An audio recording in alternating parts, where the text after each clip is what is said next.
Hello everyone, hope you all are doing good. Welcome to another class in capacitors. Capacitors లో first lecture already అయిపోయింది, దాని link కింద డిస్క్రిప్షన్లో ఉంటుంది.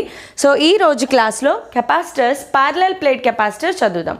So previous క్లాస్లో ఆల్రెడీ స్పెరికల్ ప్లేట్ కెపాసిటర్ అంటే ఏంటి, అసలు కెపాసిటర్ అంటే ఏంటి అనేది చెప్పాను. ఈ క్లాస్లో ప్యారలల్ ప్లేట్ కెపాసిటర్, ఇదే మన సిలబస్లో కెపాసిటర్స్ అనే చాప్టర్లో చాలా చాలా చాలా important topic parallel plate capacitor. ఈ టాపిక్ ఏ చాప్టర్కి సంబంధించింది అంటే inter second year electric potential and capacitance అనే చాప్టర్లో పొటెన్షియల్ తర్వాత చెప్పే topic capacitance. So welcome to my channel physics class by KRD ma'am. This is Ramadevi. Let's start our today's class. Parallel plate capacitor, ఎందుకు parallel plate capacitor అవసరమైంది? First of all మనం ఏం చదువుకున్నాము, capacitor అనేది బేసికల్గా ఒక కండక్టర్. సో ఒక conductor మీద ఛార్జ్ని store చేస్తాము, లేదా electrical energy is stored in the form of charge. So charge store చేయాలి అంటే ఆబ్వియస్గా ఒక కండక్టర్ తీసుకుని ఆ కండక్టర్ మీద కొంత అమౌంట్ ఆఫ్ ఛార్జ్ ఇస్తాము. అయితే నేను ప్రీవియస్ క్లాస్లో ప్రిన్సిపల్ ఆఫ్ కెపాసిటర్ అని ఒక చిన్న కాన్సెప్ట్ చెప్పాను. సో దాని ప్రకారం మనం అబ్జర్వ్ చేసింది ఏంటి అంటే, ఒక కండక్టర్కి దగ్గరగా ఇంకొక కండక్టర్ని తీసుకొచ్చినప్పుడు మన ఫస్ట్ కండక్టర్ ప్లేట్ యొక్క కెపాసిటెన్స్ అనేది ఇంక్రీజ్ అయ్యింది, దాని మీద పొటెన్షియల్ డిక్రీజ్ అవ్వడం వలన దాని కెపాసిటెన్స్ అనేది ఇంక్రీజ్ అయ్యింది. సో దీనిని బేస్ చేసుకుని మన సైంటిస్ట్స్ అందరూ కలిసి ప్యారలల్ ప్లేట్ కెపాసిటర్ అనేది డెవలప్ చేశారు. సో ప్యారలల్ ప్లేట్ కెపాసిటర్ అనేది బేసికల్గా two plates of metal are kept close by each other, బాగా దగ్గరగా ఒకదానికొకటి ఫేస్ అయ్యేలాగా ప్లేస్ చేస్తారు. సో ప్యారలల్ ప్లేట్ కెపాసిటర్లో బేసికల్గా టూ ప్లేట్స్ కన్సిడర్ చేయాలి మనం. So let us consider this is one plate and this is another plate. Plate అంటే మీరు ఇలా ఇమాజిన్ చేసుకోవచ్చు, this is a plate and this is another plate. So మనం 3 dimensional diagram draw చేయట్లేదు కాబట్టి ప్లేట్స్ని ఇలా ప్లేస్ చేసాం. సో నా హ్యాండ్ ఒక ప్లేట్, ఈ హ్యాండ్ ఇంకొక ప్లేట్, ఇలా రెండు మెటల్ ప్లేట్స్ని పక్క పక్కనే ప్లేస్ చేసినప్పుడు వాటి మీద, దీని మీద ఆల్రెడీ క్యూ ఛార్జ్ ఉంది, ఈ ప్లేట్ని పక్కకు తీసుకురావడం వలన ఏమైంది, దీని డిక్రీజ్ అయ్యి దీని కెపాసిటెన్స్ ఇంకా పెరిగింది. సో ఒక కెపాసిటర్ యొక్క కెపాసిటెన్స్ ఎక్కువగా ఉంటేనే మనకి మోర్ అడ్వాంటేజ్. సో అలాంటి కెపాసిటర్ యొక్క కెపాసిటర్ని పెంచడానికి మనము ఇంకొక ప్లేట్ని దీనికి దగ్గరలో ప్లేస్ చేసాము. ఇది capacitor, parallel plate capacitor. So parallel plate కెపాసిటర్లో each plate area of cross section A consider చేస్తాం. దీని మీద ఏరియా ఏ క్రాస్ సెక్షన్ ఉంటే దీని ఏరియా కూడా ఏ క్రాస్ సెక్షన్ ఉంటుంది. అలాగే రెండిటి మధ్యలో సెపరేషన్ స్మాల్ డీగా కన్సిడర్ చేస్తాం. ఈ రెండు టర్మ్స్ కూడా ఫిక్స్ అమ్మా. Throughout parallel plate capacitor plate area ఎప్పుడు కూడా ఏగా కన్సిడర్ చేస్తాము, ప్లేట్ సెపరేషన్ ఎప్పుడు కూడా డీగా కన్సిడర్ చేస్తాం. ఇనీషియల్లీ కేస్ 1లో మనం కన్సిడర్ చేసేది ఏంటి అంటే, when air or vacuum is filled between the plates. ఆ ప్లేట్స్ మధ్యలో ఏముందమ్మా, ఇనీషియల్గా ఏమీ లేదు. ఏముంది అంటే ఏమీ లేదు. ఎయిర్ ఆర్ వాక్యూమ్ అనేది ఫిల్ అయినప్పుడు దాని కెపాసిటెన్స్ ఏంటి అనేది క్యాలిక్యులేట్ చేద్దాం. సో కెపాసిటెన్స్ కావాలి అంటే ఇక్కడ మనం మెయిన్గా కాన్సెప్ట్ వైజ్ అర్థం చేసుకుంటే, ఈ ప్లేట్ మీద plus Q amount of charge ఉంది అంటే ఈ ప్లేట్ మీద minus Q amount of charge develop అవుతుంది. ఇది మనం ఆల్రెడీ ప్రీవియస్ క్లాస్లో ఆ ఛార్జ్ ఎలా డెవలప్ అవుతుంది అనేది అర్థం చేసుకున్నాము. దాని లింక్ ఎక్కడ ఉంటుంది, కింద డిస్క్రిప్షన్లో ఉంటుంది. ఓకే, సో ఈ ఛార్జ్ ఎలా డెవలప్ అయింది అనేది ఆల్రెడీ మనం తెలుసుకున్నాం. అయితే కెపాసిటర్ అనే దాంట్లో రెండు ప్లేట్స్ ఉన్నాయి కదా, ఏ ఛార్జ్ కన్సిడర్ చేయాలి? టోటల్ ఛార్జ్ ఏంటి అంటే, టోటల్ ఛార్జ్ ఎప్పుడు 0 అయిపోతుంది. కెపాసిటర్ ప్లేట్స్ టోటల్ ఛార్జ్ ఎప్పుడు 0. కానీ ఒక కెపాసిటర్ యొక్క ఛార్జ్ ఎంత అని అడిగితే దాని పాజిటివ్ ప్లేట్ మీద ఉన్న ఛార్జ్ని మాత్రమే చెప్పాలి. అది కూడా పాజిటివ్ ప్లేట్ మీద ఇన్నర్ సర్ఫేస్ మీద ఉన్న ఛార్జ్ని మాత్రమే కన్సిడర్ చేయాలి. నేను దీని తర్వాత ఒక చిన్న ఎగ్జాంపుల్ ప్రాబ్లం చెప్తాను, అది మీరు అర్థం చేసుకోండి. సో రైట్ నౌ రిమెంబర్, ఒక కెపాసిటర్ ఇచ్చి మీకు ప్యారలల్ ప్లేట్ కెపాసిటర్లో ఆ కెపాసిటర్ యొక్క ఛార్జ్ ఎంత అంటే ఆ ఛార్జ్ ఏం కన్సిడర్ చేయాలమ్మా, పాజిటివ్ ప్లేట్ మీద ఉన్న ఛార్జ్ని మాత్రమే కన్సిడర్ చేయాలి. సరే, ఇప్పుడు దీని మీద పాజిటివ్ ఛార్జ్ ఉంది, దీని మీద నెగిటివ్ ఛార్జ్ ఉంది కాబట్టి కంపల్సరీగా ఈ రెండు ప్లేట్స్ మధ్యలో ఎలక్ట్రిక్ ఫీల్డ్ అనేది ఎస్టాబ్లిష్ అవుతుంది. అండ్ ఆ ఎలక్ట్రిక్ ఫీల్డ్ ఎలా ఉంటుంది అంటే యూనిఫామ్ ఎలక్ట్రిక్ ఫీల్డ్ అనేది ఎస్టాబ్లిష్ అవుతుంది. నేను ప్రీవియస్ క్లాస్లో కూడా ఇదే చెప్పాను. కెపాసిటర్ అనేది it is a device which stores electric energy in the form of electric field. So ఇదొక కన్ఫైన్డ్ ఎలక్ట్రిక్ ఫీల్డ్ అనమాట. రెండు ప్లేట్స్లో ఎలక్ట్రిక్ ఫీల్డ్ అనేది కన్ఫైన్డ్ అయి ఉంటుంది. అదంతా మొత్తం డిస్ట్రిబ్యూట్ అయిపోయి ఉండకుండా ఎలక్ట్రిక్ ఫీల్డ్ కన్ఫైన్డ్ అయి ఉంటుంది. సో ఇలా కన్ఫైన్డ్ అయి ఉండడం వలన ఈ రెండు ప్లేట్స్లోనూ ఆ ఎలక్ట్రిక్ ఫీల్డ్ ఎలక్ట్రికల్ ఎనర్జీగా స్టోర్ అయి ఉంటుంది. ఈ రకంగా కెపాసిటర్ అనేది ఎలక్ట్రికల్ ఎనర్జీని స్టోర్ చేసి ఉంచుతుంది. ఐ హోప్ మీకు ఈ పాయింట్ వెలుగుంటుంది అనుకుంటున్నాను. సో ఇక్కడ ఎలక్ట్రిక్ ఫీల్డ్ అనేది ఎగ్జిస్ట్ అయింది కాబట్టి ఎలక్ట్రిక్ ఫీల్డ్కి ఫార్ములా రాసుకుంటే మనం ఆల్రెడీ గాస్ లా అప్లికేషన్స్లో ఏం నేర్చుకున్నాము, రెండు ప్లేట్స్ మధ్యలో ఎలక్ట్రిక్ ఫీల్డ్కి ఫార్ములా ఏంటి అంటే E = σ/ε0. సిగ్మా అంటే ఏంటి? Surface charge density. హియర్ సిగ్మాని ఏమంటారమ్మా? Surface charge density. సిగ్మా పేరు surface charge density. Sigma formula వచ్చేసి Q/A. ఎంత క్యూ ఎంత ఏరియా మీద స్ప్రెడ్ అయి ఉంది. ఈ Q/Aని ఇక్కడ సబ్స్టిట్యూట్ చేసుకుందాం. E = Q/ε0A. ఇది వచ్చేసింది. అయితే మనకు కావాల్సింది ఏంటి? కెపాసిటెన్స్. కెపాసిటెన్స్కి ఫార్ములా ఏంటి? C = Q/V. సో మనకి క్యూ ఉంది ఇక్కడ ఫార్ములాలో, ఇంకా పొటెన్షియల్ కావాలి.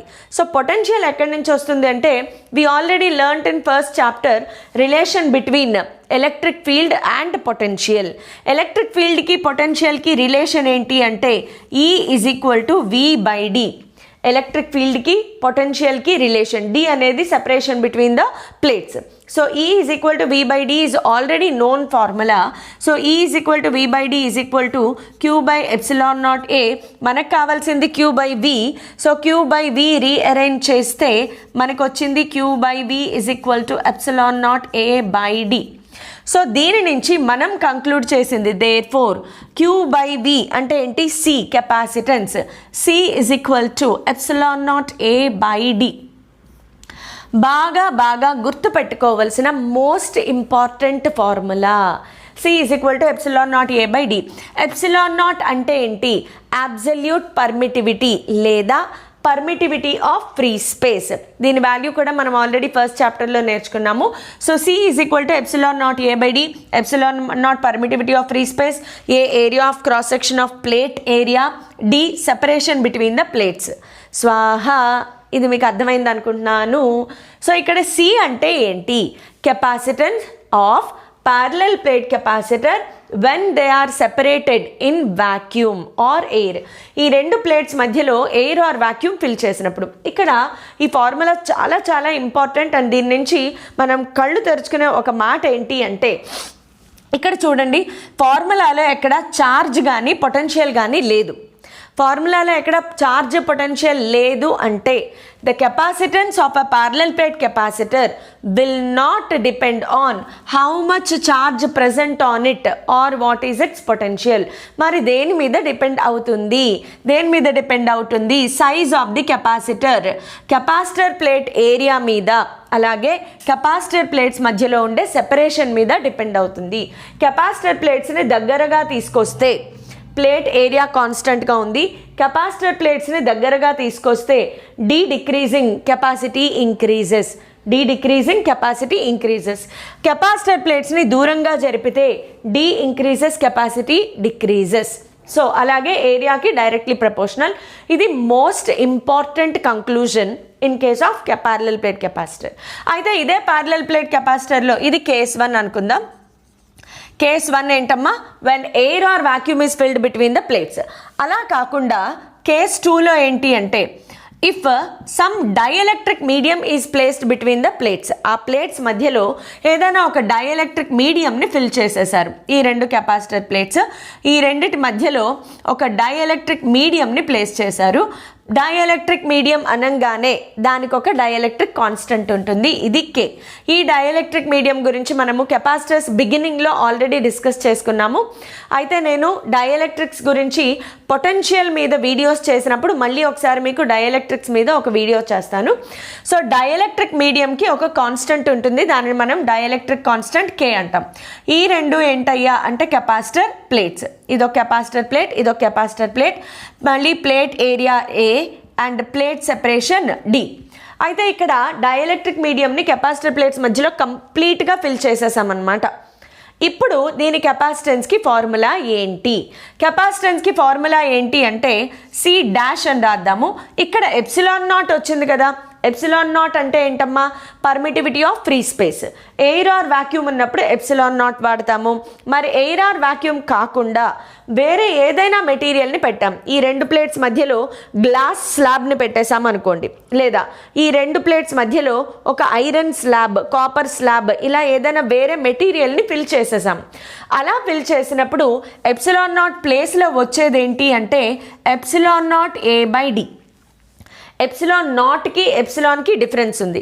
ఎప్సిలాన్ నాట్ అంటే permittivity of free space or permittivity of air or vacuum. Epsilon permittivity of any medium.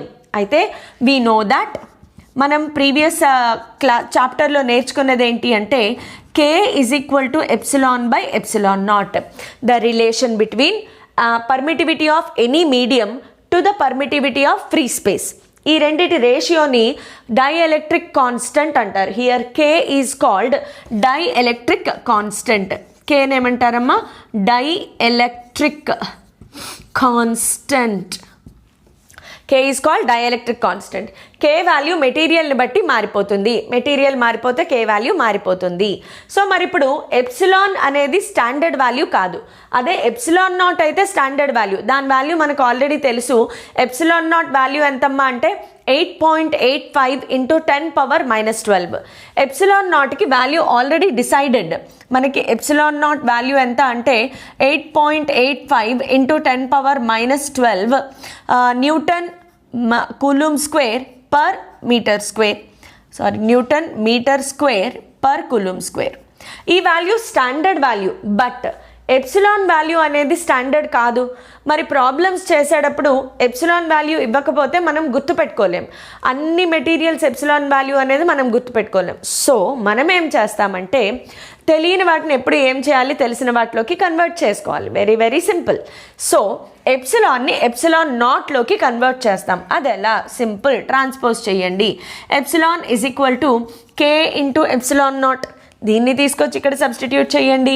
So C dash is equal to epsilon ప్లేస్లో K epsilon naught A by D. C dash is equal to K epsilon naught A by D. అయితే epsilon naught A by D అంటే ఏంటి? ఈ పక్కనే కనిపిస్తోంది. Epsilon naught A by D అంటే C, capacitance of a capacitor when air or vacuum is filled between them. So అది ఇక్కడ రాసేసుకుందాం. C dash is equal to K C. C dash is equal to Kc. C dash, what is C dash? C dash is the capacitance of parallel plate capacitor when dielectric medium is filled between them. What is C? C is the capacitance of the capacitor when air or vacuum is filled between the plates. ఇప్పుడు మీరు observe చేయాల్సింది ఏంటి అంటే dielectric మీడియంని పెడితే ఒక capacitor యొక్క capacitance పెరిగిందా తగ్గిందా, పెరిగిందా తగ్గిందా ఆన్సర్ చేయాలి క్విక్గా. పెరిగిందా తగ్గిందా? పెరిగింది. ఎన్ని టైమ్స్? కే టైమ్స్ పెరిగింది. ఎయిర్ ఆర్ వాక్యూమ్ ఉన్నప్పటికంటే కెపాసిటర్ ప్లేట్స్ మధ్యలో ఒక డైఎలక్ట్రిక్ మీడియంని పెట్టినప్పుడు దాని కెపాసిటెన్స్ పెరిగింది, ఇంక్రీజ్ అయ్యింది. అందుకే మనం డైఎలక్ట్రిక్ మీడియం ప్లేస్ చేసిన కెపాసిటర్స్నే ఎక్కువగా వాడతాం. ఇన్ఫ్యాక్ట్ అసలు నార్మల్గా ఒక కెపాసిటర్ని ఎలా తయారు చేస్తారు అంటే ఒక డైఎలక్ట్రిక్ స్లాబ్ తీసుకుంటారు, లైక్ గ్లాస్, కాపర్, ఐరన్ ఏదైనా తీసుకోవచ్చు మీరు. ఒక డైఎలక్ట్రిక్ స్లాబ్ తీసుకున్నాక ఆ డైఎలక్ట్రిక్ స్లాబ్కి అటువైపు ఇటువైపు మెటల్ పెయింట్ కోటింగ్ వేస్తారు. సో ఈ మెటల్ కోటింగ్ అనేది ప్లేట్స్ లాగా యాక్ట్ అవుతుంది. అసలు కెపాసిటర్ని అలా తయారు చేస్తారు. సో ఎందుకు అంటే మనం ఇప్పుడే చూసాము డైఎలక్ట్రిక్ మీడియంని ప్లేస్ చేస్తే ఆ కెపాసిటర్ యొక్క కెపాసిటెన్స్ ఇంక్రీజ్ అయిపోయింది. అదే మనకు కావాలి కదా, కెపాసిటర్ ఎక్కువగా ఉండాలి, మనిషికి కోరికలు ఎక్కువ, ఆశ ఎక్కువ, మనకి ఎక్కువ బాగా వర్క్ చేసే ఇన్స్ట్రుమెంట్ అయితే బాగా ఉపయోగపడుతుంది. కెపాసిటెన్స్ తక్కువ ఉన్న ఇన్స్ట్రుమెంట్స్ కన్నా కెపాసిటెన్స్ ఎక్కువ ఉన్న కెపాసిటర్నే మనకు కావాలి, మనకు అడ్వాంటేజెస్. సో డైఎలక్ట్రిక్ మీడియంని ప్లేస్ చేసిన కెపాసిటర్ని ఎక్కువగా వాడతారు. దీంట్లో ఇంకొక చిన్న నోట్ ఒకటి చెప్తాను. అదేంటి అంటే, ఈ కేసులో చూడండి, కెపాసిటర్ ప్లేట్స్ మధ్యలో డైఎలక్ట్రిక్ మీడియంని కంప్లీట్గా ఫిల్ చేసేసారు. కానీ అలా కాకుండా మనకి ఊరికే ఉండవు కదా, బోల్డ్ అండ్ అప్లికేషన్స్ ఉంటాయి, ఒక దాంతో అయిపోదు. ఫిజిక్స్లో ఒక ప్రాబ్లం, ఒక కాన్సెప్ట్ నేర్చుకుంటే సరిపోద్దు, దాని మీద బోల్డ్ అన్ని రకాలుగా ఆలోచించాలి. ఇలా అయితే ఎలాగా, అలా అయితే ఎలాగా. సో అందుకే కొంచెం చాలామంది ఫిజిక్స్ కాంప్లికేటెడ్ అనుకుంటారు, బట్ ఇష్టపడితే కష్టమైనది ఏదీ లేదు. ఓకే, సో కెపాసిటర్ ప్లేట్స్ మధ్యలో టోటల్ సెపరేషన్ D అనుకుందాం. ఈ రెండు capacitor plates, plate area A. అయితే ఇక్కడ ఈ మొత్తం పార్ట్ అంతా కూడా డైఎలక్ట్రిక్తో ఫిల్ చేయకుండా కేవలం ఒక T థిక్నెస్ ఉన్న డైఎలక్ట్రిక్ మీడియంని మాత్రమే పెట్టారు. D లెంత్లో T థిక్నెస్ ఉన్న డైఎలక్ట్రిక్ మీడియంని మాత్రమే పెట్టారు. అంటే ఇక్కడ మొత్తం ఎయిర్ ఆర్ వాక్యూమ్ అనేది ఫిలప్ అయి ఉంది. సో ఈ ప్లేస్లోనూ కూడా ఎయిర్ ఆర్ వాక్యూమ్ ఫిలప్ అయి ఉంది. అండ్ T థిక్నెస్ ఉన్న డైఎలక్ట్రిక్ మీడియంని ప్లేస్ చేశారు. ఇప్పుడు కెపాసిటెన్స్కి ఫార్ములా ఏంటి అంటే, డబల్ డాష్ ఎందుకు పెట్టానంటే కెపాసిటెన్స్ వాల్యూ మారిపోతుంది. ఈ కెపాసిటెన్స్ వేరు, ఈ కెపాసిటెన్స్ వేరు, ఈ కెపాసిటెన్స్ వేరు కాబట్టి అన్ని మొక్కలకి వేర్లు వేరుగా ఉంటాయి. So C dash is equal to epsilon not A by D minus T plus T by K. D minus T plus T by K, ఇది మన ఫార్ములా. ఇలా ఎందుకు రాసాము అంటే, D మైనస్ T చూడండి, T కాకుండా D మైనస్ T ప్లేస్లో ఏముంది, ఎయిర్. T బై Kని ఏమంటారంటే thickness of dielectric equivalent to air or vacuum. So T by Kకి ఒక అనాలిసిస్ ఉంది. T బై Kని ఏమంటారంటే thickness of dielectric equivalent to equivalent. నేను అక్కడ స్పెల్లింగ్ తప్పు రాసినట్లున్నాను, ప్లీజ్ ఫర్గివ్ మీ. నాకు spelling okay. Equivalent to vacuum, air or vacuum. ఈ ఎయిర్ ఆర్ వాక్యూమ్కి ఈక్వివలెంట్గా ఎంత థిక్నెస్ ఉంది దాని క్యాలిక్యులేషన్ T బై K. యాక్చువల్గా దీనికి మనం గాస్లా అప్లై చేసి కూడా డెరివేషన్ చేయొచ్చు, బట్ ఊరికే అన్ని డెరివేషన్స్ నేర్చుకుంటే బ్రెయిన్లో స్టోరేజ్ స్పేస్ సరిపోదు కాబట్టి ఎలాగూ ఈ ఫార్ములాని మీరు మెమరైజ్ చేసేస్తారు. సో ఇది కెపాసిటర్స్, ప్యారలల్ ప్లేట్ కెపాసిటర్స్ గురించి బేసిక్స్ అండ్ వెరీ ఇప్పుడు బోర్డు మీద ఉన్న ప్రతి ఫార్ములా కూడా మోస్ట్ ఇంపార్టెంట్ ఫార్ములా. ఖచ్చితంగా ప్రాబ్లమ్స్ అడిగే రీజియన్. సో ఖచ్చితంగా బాగా నోట్ చేసుకోండి. మీరు పెన్ అండ్ పేపర్తో రెడీగా ఉండి నోట్స్ బాగా ప్రిపేర్ చేసుకుంటున్నారు అనుకుంటున్నాను. ఎనీవే, కెపాసిటర్స్కి సంబంధించి నేను కూడా ఒక నోట్స్ ప్రిపేర్ చేస్తున్నాను. వెరీ సూన్ కెపాసిటర్స్ వీడియోస్ అన్నిటికీ కూడా కింద లింక్ ప్రొవైడ్ చేస్తాను. ఆ లింక్లో ఎవరైతే లేజీ ఫెలోస్ ఉన్నారో, నేను నోట్స్ రాసుకోలేను బాబోయ్ అనుకున్న వాళ్ళు ఆ నోట్స్ని ఫాలో అవ్వచ్చు. అయితే అది మాత్రం షార్ట్ నోట్స్ మాత్రమే. సో మీరు డీటెయిల్డ్గా లెక్చర్ వినేటప్పుడు నోట్స్ రాసుకుంటేనే కొంచెం బెటర్గా ఉంటుంది. అయితే ప్యారలల్ ప్లేట్ కెపాసిటర్లో ఇంకొక చిన్న కాన్సెప్ట్స్ చెప్దాం అనుకుంటున్నాను. అదేంటి అంటే, ఛార్జ్ డిస్ట్రిబ్యూషన్ గురించి కొంచెం మాట్లాడుకుందాం. ఎందుకంటే ప్యారలల్ ప్లేట్ కెపాసిటర్లో మనకి find the potential on each plate, find the potential of the parallel plate capacitor, ఇలాంటి క్వశ్చన్స్ వస్తాయి. సో దీంట్లో మనము ఒక ప్యారలల్ ప్లేట్ కెపాసిటర్ని కన్సిడర్ చేద్దాం. ఇదొక, నా లైన్లు ఎప్పుడు స్ట్రైట్గా రావు, సో కన్సిడర్ చేయండి please. Forgive me if I'm not drawing straight lines. ఈ బోర్డ్ చాలా స్మూత్గా ఉండడం వల్ల కూడా కొంత స్ట్రైట్ లైన్స్ రావు. ఎనీవే, మన దగ్గర రెండు కెపాసిటర్ ప్లేట్స్ ఉన్నాయి. ఒక దాని మీద ఛార్జ్ Q1 అనుకుందాము, రెండో దాని మీద ఛార్జ్ Q2 అనుకుందాం. అయితే ఇప్పుడు ఈ రెండు ప్లేట్స్ వల్ల what is the total capacitance of the capacitor, లేదా వాట్ ఈస్ ద పొటెన్షియల్, ఇవన్నీ ఫైండ్ అవుట్ చేయడానికి ఇందులో మనము ఛార్జ్ డిస్ట్రిబ్యూషన్ అనేది ఫస్ట్ ఫైండ్ అవుట్ చేయాలి. అంటే కెపాసిటర్ యొక్క ఛార్జ్ అంటే ఏంటి, ఇది చాలా ఇంపార్టెంట్, బాగా గుర్తుపెట్టుకోండి. Charge on capacitor, parallel plate గురించి మాత్రమే మాట్లాడుతున్నాం మనము. ఒకవేళ చార్జ్ ఆన్ కెపాసిటర్ అంటే ఏంటి అంటే it is the charge on inner side of positive plate. Positive plate మీద ఇన్నర్ సైడ్ ఉన్న ఛార్జ్ని మాత్రమే కన్సిడర్ చేయాలి. అంటే ఈ సైడ్, ఇఫ్ దీన్ని మనం సైడ్స్కి పేర్లు పెట్టామనుకోండి, A side, B side, C side, D side. So ఏబిసిడిలో బి సైడ్ ఉన్న ఛార్జ్ ఏదైతే ఉందో అది మాత్రమే ఒక కెపాసిటర్ యొక్క ఛార్జ్గా కన్సిడర్ చేస్తారు. బాగా బాగా బాగా బాగా గుర్తుపెట్టుకోండి, చాలా చాలా ఇంపార్టెంట్. ఒక కెపాసిటర్, ప్యారలల్ ప్లేట్ కెపాసిటర్లో దాని ఛార్జ్ ఎంత అంటే దాని పాజిటివ్ ప్లేట్ మీద ఇన్నర్ సైడ్ ఉన్న ఛార్జ్ని మాత్రమే కన్సిడర్ చేయాలి. ఇది పాజిటివ్ ప్లేట్, ఇది ఎప్పుడు కూడా నెగిటివ్ ప్లేట్గానే కన్సిడర్ చేస్తాము. నేను ఇక్కడ ఎందుకు నెగిటివ్ సైడ్ పెట్టలేదు అంటే మీకు ఒక ఎగ్జాంపుల్గా అసలు ఛార్జ్ డిస్ట్రిబ్యూషన్ అంటే ఏంటి చెప్పడం కోసం కన్సిడర్ చేశాను. సో ఛార్జ్ డిస్ట్రిబ్యూషన్లో ఫస్ట్ వెరీ సింపుల్ ట్రిక్ ఒకటి చెప్తాను చూడండి. ఇలా 2 ప్లేట్లు ఇచ్చి వాటి మీద వేరు వేరు ఛార్జెస్ ఇచ్చినప్పుడు the most important short trick అనమాట, డెరివేషన్ లేకుండా ఎలా చేయాలి అనేది చెప్తాను.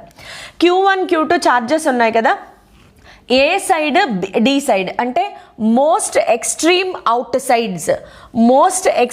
అవుట్ సైడ్స్ మీద సేమ్ ఛార్జ్ డెవలప్ అవుతుంది. అది కూడా ఎంత అంటే Q1 ప్లస్ Q2/2. ఏ సైడ్ ఎంత ఛార్జ్ డెవలప్ అయిందో డి సైడ్ కూడా సేమ్ ఛార్జ్ డెవలప్ అవుతుంది, Q1 plus Q2/2. So charge on a side is equal to Q1 plus Q2/2, that is same is equal to charge on D side.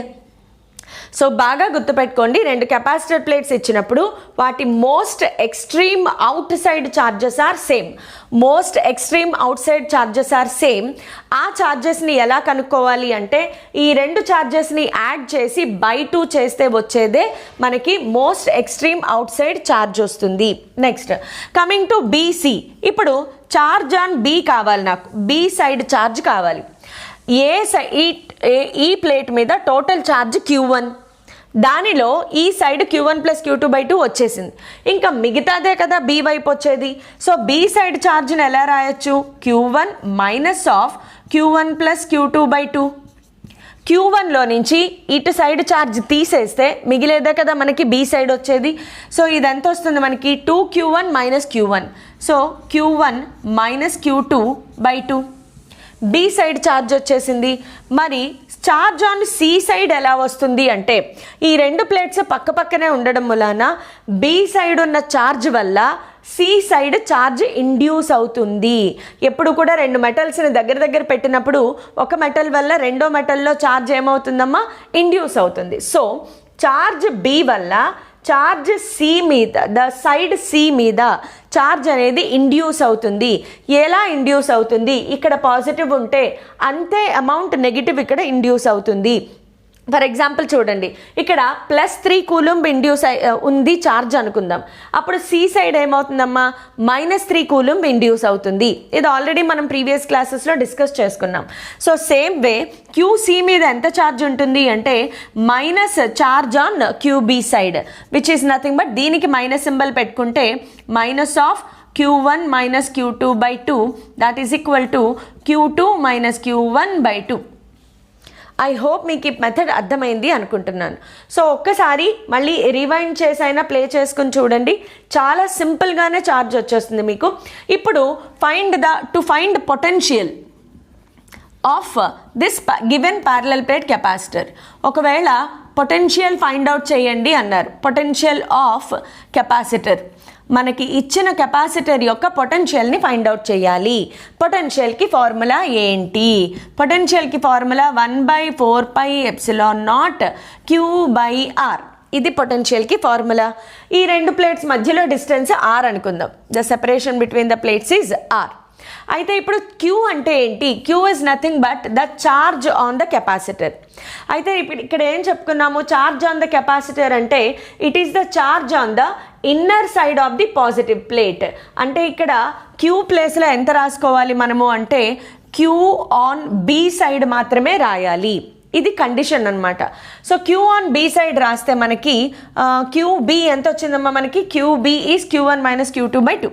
So Q1 - Q2 by 2 by 4πε0r. ఇది V. ఇక్కడ నుంచి capacitance find out చేయండి అన్నారనుకోండి. So to find capacitance, to find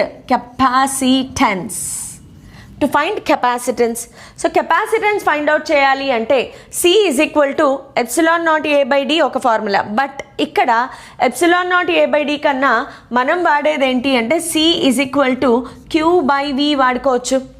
C = Q/V వాడుకోవచ్చు. లేదు అనుకుంటే ఈ ఫార్ములాలో ε0 find out చేసుకుని A/V కూడా ఫైండ్ అవుట్ చేయొచ్చు. సో ఇక్కడ C = Q/Vలో Q అనేది the charge present on the capacitor. So the charge present on the capacitor by potential వేసుకుంటాం. సో ఇలా కెపాసిటెన్స్ని మనం ఫైండ్ అవుట్ చేసుకోవచ్చు. లేదా యాక్చువల్గా పొటెన్షియల్ వరకు మాత్రమే అడుగుతారు. కెపాసిటెన్స్కి ఫార్ములా C = ε0A/d కూడా వాడుకోవచ్చు. C = ε0A/d. ఇక్కడ D ఏంటి అంటే separation between the plates which is nothing but R. But most of the questions మనకి ఐఐటి రేంజ్లో వచ్చే క్వశ్చన్స్ ఏంటి అంటే find the potential on the capacitor అన్నది అడుగుతారు. ఎక్కువగా find the potential developed on the capacitor. So ఈ పొటెన్షియల్ ఫైండ్ అవుట్ చేయాలి అంటే ఈ ఛార్జ్ ఎంత, ఇటు సైడ్ ఛార్జ్ ఎంత అనేది తెలియాలి. ఒకవేళ అది డైరెక్ట్గా తెలియకపోతే ఈ ఛార్జ్ డిస్ట్రిబ్యూషన్ మెథడ్ అనేది మనం అప్లై చేసుకోవాలి. సో ఇది మనకి ప్యారలల్ ప్లేట్ కెపాసిటర్లో most important part of discussion of basic formulae. అసలు ప్యారలల్ ప్లేట్ కెపాసిటర్లో బేసిక్ ఫార్ములే అంటే ఏంటి డిస్కస్ చేశాను. అయితే ప్యారలల్ ప్లేట్ కెపాసిటర్లో ఇంకా చాలా కాన్సెప్ట్స్ ఉన్నాయి మనకి. ఛార్జ్ డిస్ట్రిబ్యూషన్ ఎలా ఉంటుంది, అలాగే ఎనర్జీ డిస్ట్రిబ్యూషన్కి ఫార్ములా ఏంటి, ఇదంతా కూడా మనం అంటే రెండు ప్యారలల్ ప్లేట్ కెపాసిటర్స్ని ఒకదాంతో ఒకటి కనెక్ట్ చేసినప్పుడు ఎలా ఉంటుంది, ఇవన్నీ కూడా గ్రూపింగ్ ఆఫ్ కెపాసిటర్స్లోకి వెళ్ళిపోతుంది. సో గ్రూపింగ్ ఆఫ్ కెపాసిటర్స్ అనేది ద నెక్స్ట్ కమింగ్ అప్ క్లాస్లో గ్రూపింగ్ ఆఫ్ కెపాసిటర్స్ గురించి ఫైండ్ అవుట్ చేస్తాము. అలాగే గ్రూపింగ్ ఆఫ్ కెపాసిటర్స్ అంటే ఏంటమ్మా? Series parallel combination. So series parallel combination చూసేటప్పుడు మనము దాంట్లో ప్రాబ్లమ్స్, మోస్ట్ ఇంపార్టెంట్ ప్రాబ్లమ్స్ అనేవి ఉంటాయి. సో నెక్స్ట్ క్లాసెస్ అనేవి మిస్ అవ్వకుండా చూడండి. ఇంకొక చిన్న కాన్సెప్ట్ ఉంది, అదేంటి అంటే ఎనర్జీ ఆఫ్ కెపాసిటర్. ఇది చాలా ఇంపార్టెంట్. అయితే ఎనర్జీ గురించి నేను చాలా డీటెయిల్డ్గా నెక్స్ట్ క్లాసెస్లో డిస్కస్ చేస్తాను. ఇక్కడ కేవలం ఫార్ములాని మాత్రమే చెప్తాను. బట్ వన్స్ అగైన్ నెక్స్ట్ క్లాసెస్లో ప్రాబ్లమ్స్ ఎలా వస్తాయి ఎనర్జీ కాన్సెప్ట్ మీద అనేది మళ్ళీ డిస్కస్ చేస్తాను. So first of all energy of a capacitor plate find out చేయాలి అంటే let us consider a capacitor plate. ఈ ప్లేట్స్ మధ్యలో separation D, charge Q and plate area A. దీని మీద +Q ఛార్జ్ ఉంది అంటే దీని మీద -Q ఛార్జ్ డెవలప్ అవుతుంది. ఇది ఆల్రెడీ మనకు అర్థమైపోయింది. Very good. ఇప్పుడు ఎనర్జీ కావాలి అంటే ఏంటి? ఎనర్జీ అంటే వర్క్ డన్. ఆల్వేస్ రిమెంబర్, ఫిజిక్స్లో ఎక్కడైనా కూడా ఎనర్జీ ఫైండ్ అవుట్ చేయాలి అంటే ఖచ్చితంగా వర్క్ డన్ నుంచి మాత్రమే వస్తుంది. The work done will be stored in the form of energy. ఇక్కడ ఏం వర్క్ చేస్తాము అంటే ఇక్కడ దీని పొటెన్షియల్ని పెంచాలి లేదా తగ్గించాలి. సో ఛార్జ్ అనేది స్టోర్ అవుతూ ఉండాలి. ఛార్జ్ స్టోర్ అవుతూ ఉండాలి అంటే dQ కొంచెం ఛార్జ్ మనము కెపాసిటర్కి ఇస్తూ ఉంటే అది తీసుకుని స్టోర్ చేస్తూ ఉంటుంది. సో ఇక్కడ వర్క్ ఏం చేస్తున్నాము అంటే వర్క్ డన్. ఓహో very good. Okay, work done in shift giving charge dq to capacitor plate. ఒక కెపాసిటర్ ప్లేట్కి దీనికి dq అమౌంట్ ఆఫ్ ఛార్జ్ ఇచ్చాను. dq అమౌంట్ ఆఫ్ ఛార్జ్ ఇవ్వడానికి ఎంత వర్క్ జరుగుతుంది? dw అమౌంట్ ఆఫ్ వర్క్ జరిగింది. వర్క్కి ఫార్ములా ఏంటి? వర్క్కి పొటెన్షియల్కి రిలేషన్ ఏంటి అంటే V = W/Q, W = V × dq. అయితే ఈ dq అలా ఎంత అమౌంట్ ఆఫ్ ఛార్జ్ ఇచ్చాను నేను దీనికి? Q అమౌంట్ ఆఫ్ ఛార్జ్ అనేది ఈ ప్లేట్కి ఇచ్చాను.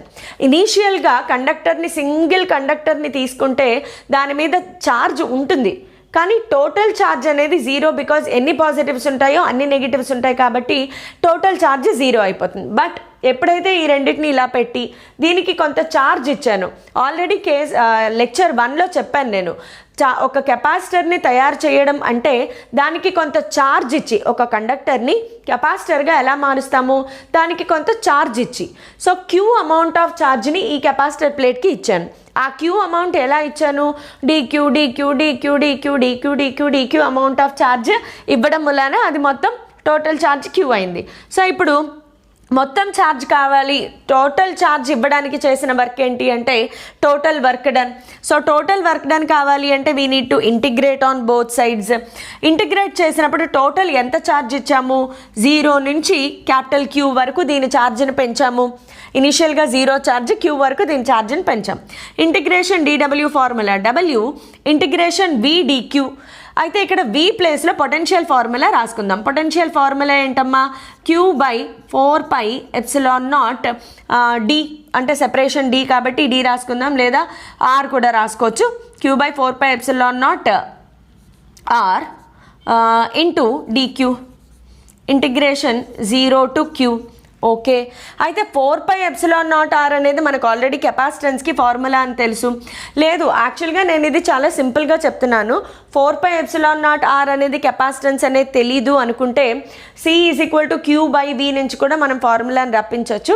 బట్ సింపుల్గా ఆలోచించేద్దాం. 4πε0R అంటే కెపాసిటెన్స్ కాబట్టి 1/Cని బయటికి తీసేస్తున్నాను. Integration 0 to QdQ formula Q²/2. So నాకు ఇక్కడ వర్క్ డన్కి ఫార్ములా ఏమొచ్చింది అంటే Q²/2C. అయితే మనం ఎప్పుడు ఏం చెప్తాము, this work done is stored in the form of potential energy. So potential ఎనర్జీకి ఫార్ములా ఏమొచ్చింది అంటే half or Q²/2C, half Q²/C లేదా Q²/2C. లేదు మీరు దీన్ని ఇలా ఉంచుకోవాలి అనుకుంటే ఇక్కడ V ప్లేస్లో Q/C కూడా రాసుకోవచ్చు మనం. V ప్లేస్లో Q/C. సో అక్కడి నుంచి చేసినా కూడా మీకు సేమ్ ఆన్సర్ వస్తుంది. సో V ప్లేస్లో డైరెక్ట్గా Q/C కూడా రాసుకోవచ్చు, ప్రాబ్లం ఏం లేదు. B ప్లేస్లో డైరెక్ట్గా Q/C రాసుకున్న Q²/2C వస్తుంది. Very good. ఇప్పుడు దీన్ని చాలా రకాలుగా మార్చుకోవచ్చు మనము. వి నో దట్ Q=CV. Q=CV ఇక్కడ సబ్స్టిట్యూట్ చేస్తే C²V². So U=half CV². One of the most important formula what we use in capacitors. లేదు, C ప్లేస్లో Q/V కూడా సబ్స్టిట్యూట్ చేసుకోవచ్చు. C ప్లేస్లో Q/V రాస్తే we know that C=Q/V. C ప్లేస్లో Q/V సబ్స్టిట్యూట్ చేస్తే ఇక్కడ C ప్లేస్లో Q/V రాసుకోవచ్చు, ఇక్కడ C ప్లేస్లో Q/V రాసుకోవచ్చు, ఏమైనా ప్రాబ్లం లేదు. సో U=Q/V ఫార్ములా సబ్స్టిట్యూట్ చేస్తే ఇక్కడ Q మిగులుతుంది, ఒక V ఇక్కడ క్యాన్సిల్ అయిపోయింది. So Q/V/2. సో C ప్లేస్లో Q/V రాయండి, ఒక V క్యాన్సిల్ అయిపోయింది, QV/2. సో ఇలా ఎన్ని రకాలుగా అయినా మనం ఈ పొటెన్షియల్ ఎనర్జీ ఫార్ములాని రాసుకోవచ్చు. So this is the potential energy formula for a capacitor plate.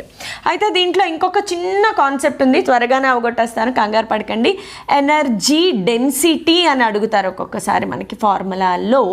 Energy density అంటే ఏం లేదమ్మా, తెలుగులో చెప్పాలి అంటే energy by volume, energy per unit volume.